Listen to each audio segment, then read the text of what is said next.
na lalawigan dito sa Nueva Ecija. Isang bayan na maunlad at kilala sa matatag, masisipag at matutyagang mamamayan.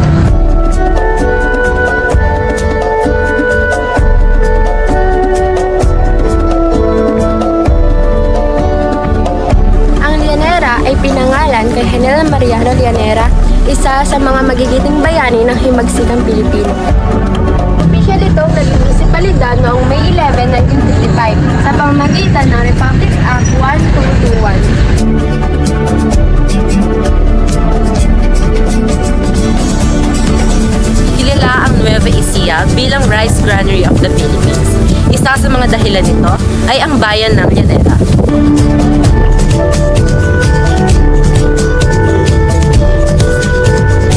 Ngunit bukod sa pagsasaka, marami ring hanap buhay ang matatagpuan dito. Tulad nilang ng mga prutas at gulay, mga unique style na coffee shop, mga sari-sari store, mga street foods, at iba pa.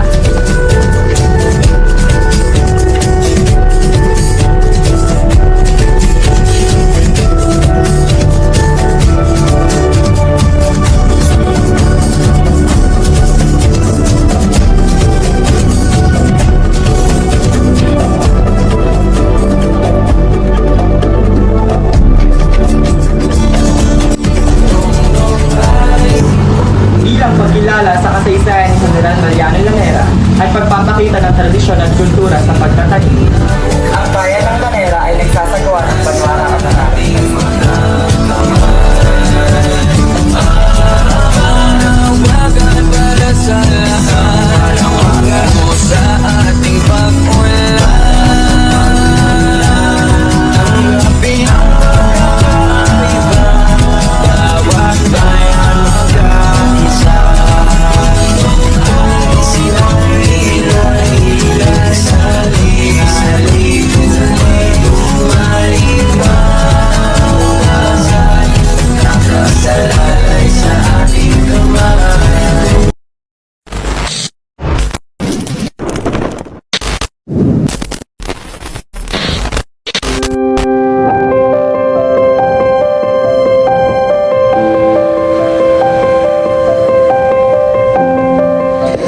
Ang bawat mamamayang Lerano ay aktibong nakikiisa at nakikilahok sa mga programa at aktibidad na isinasagawa sa aming bayan. Ang lahat ay may kooperasyon at masayang nakikilahok sa mga gawain. Hindi alintana ang pagod, basta ang lahat ay nag-i-enjoy at nasusulit ang mga ginagawa ay tuloy pa rin. As long as masaya ang lahat at walang ginagawang mali, ay walang makapagpapatibag sa pagkakaisa ng mga mamamayan.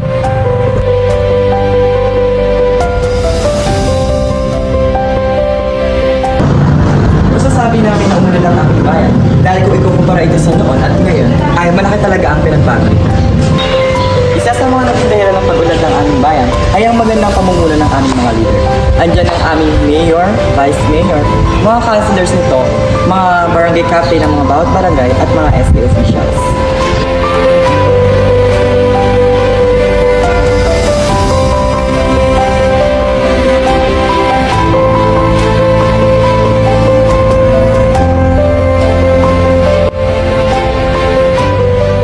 Sa inyong pananaw, mayroon pa na po bang mga pagbabago o improvements na naganap sa ating bayan ng Llanera? Yes. Kung yes po, ano-ano po ang mga pagbabago o improvements na inyong napansin? Maaari po ba kayong magbigay ng ilang halimbawa? Unang-una na dyan, yung bagay kita ng mga mata natin, lalawak na kalsada. Especially dun sa mga populasyon, tapos yung tapat at responsableng pamamahala na siyang prioridad ng ating mahal na mayor ngayon.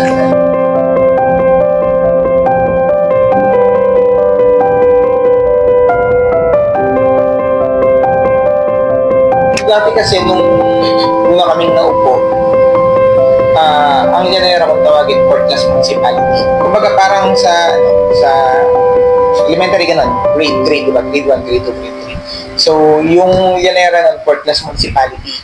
So, after 3 years ata o 4 years, ngayon ang Llanera na is second class municipality. Ibig sabihin, tumaas yung level nung munisipyo natin. At the same time, syempre, pag tumataas yung class, tumataas din yung pondo. So, lahat doon ay apektadong pa ng munisipyo, yung pondo, tataas din yung pondo ng barangay. So, ang kagandahan nun, tumadami yung mga investor. Kunwari sa bayan, kung mapapansin nyo dati, di ba, mga maliliit na tindahan lang. Ngayon, napapasok na tayo ng mga iba't ibang establishment, yung mga usig na yan, mga 7-Eleven. Yung mga yan ay, bunga yan nung pag-unlad yung natin, ng bayan natin.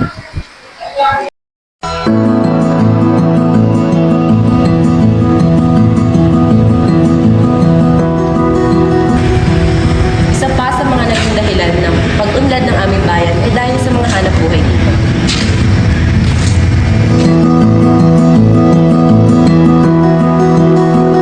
Ang bawat pakikipagkalakalan ng mga mamamayan ay nagagawang makatulong ito upang mapaunlad ang aming bayan. Hindi lang kami nag-aangkat, kami din ay nagproproduce.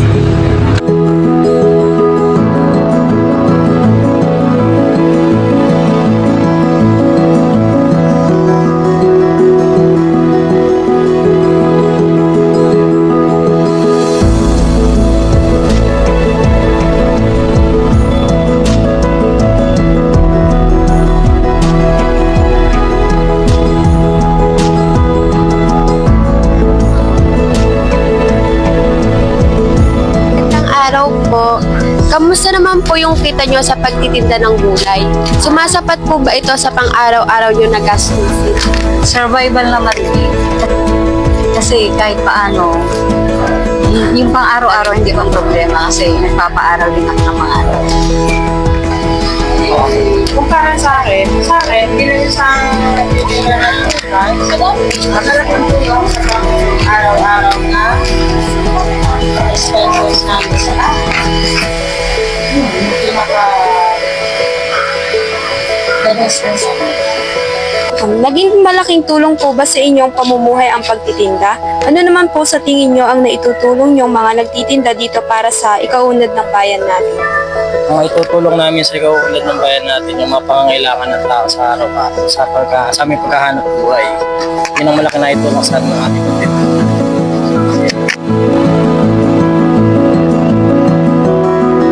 Pinapahalagan namin ang kasaysayan ng aming bayan. Isa na rito ang pagsasagawa ng Banwar Amanalong Festival o Dulang Sama. Dito din sa aming bayan natatagpuan ang tatlong estatwa na sumisimbolo sa aming kasaysayan at pagpapakita ng aming pagpapahalaga hindi lamang sa aming bayan kundi pati na rin sa nakaraan nito.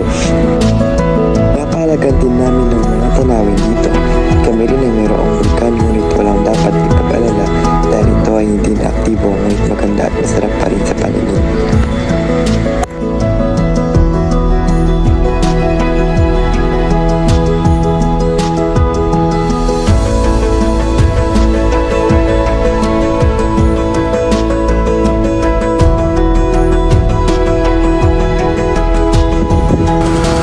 Dito sa bayan ng Lanera ay may iba't ibang paniniwala dahil na magkakaiba kami ng pinagmulan, lahi at relihiyon. Kaya salungat din ang aming mga paniniwala. Sakon yung halimbawa, bawal kang maglabas ng pera sa gabi. Bawal kang magpahiram ng bigas ng gabi. Bawal magwalis sa gabi, wawala raw ang swerte. O, Bawal maglinis pag may patay. May susunod daw.